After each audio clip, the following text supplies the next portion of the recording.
नमस्कार दोस्तों, आपकी चैनल ए भक्ति ज्ञान में आप सभी का स्वागत है। एक राजा था जिसका नाम रामधन था। अपने नाम की तरह प्रजा सेवा ही उसका धर्म था। उनकी प्रजा भी उन्हें राजा राम की तरह ही पूजती थी। राजा रामधन सभी की निष्कासन भाव से सहायता करते थे, फिर चाहे वह उनके राज की प्रजा या अन्य किसी राज की। उनकी दानी स्वभाव और व्यवहार के गुणगान उनके शत्रु राजा तक करते थे। उन राजाओं में एक राजा था भीम सिंह, जिसे राजा रामधन की कामयाबी से ईर्ष्या थी।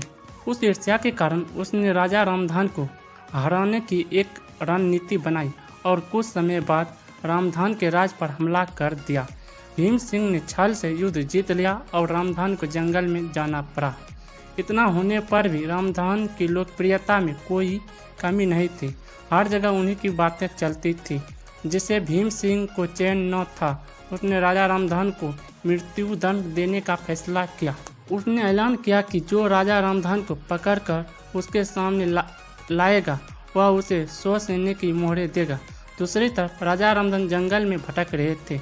तब उन्हें एक राहगीर मिला और उसने कहा, भाई तुम इसी जगह के लगते हो, क्या मुझे राजा रामधन के राज की तरफ का रास्ता बता सकते हो?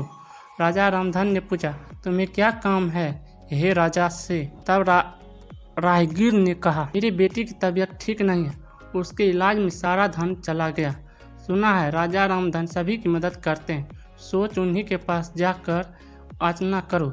यह सुनकर राजा रामधन राहगीर को अपने साथ लेकर भीम सिंह के पास पहुँचे।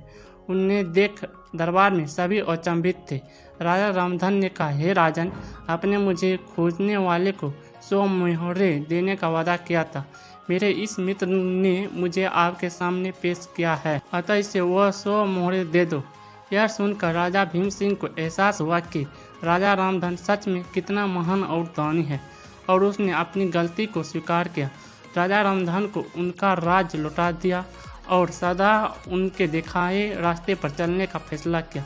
दोस्तों, इसी को कहते हैं कर भला तो हो भला।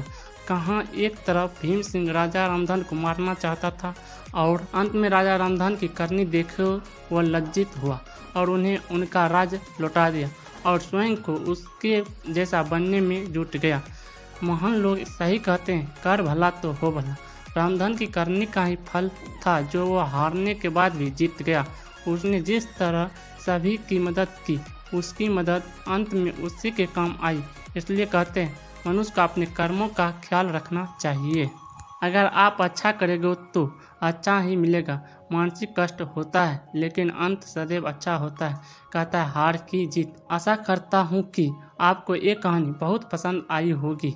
ऐसे ही और वीडियो देखने के लिए चैनल को भी सब्सक्राइब करें और बेल आइकन करना ना भूलें। वीडियो देखने के लिए धन्यवाद।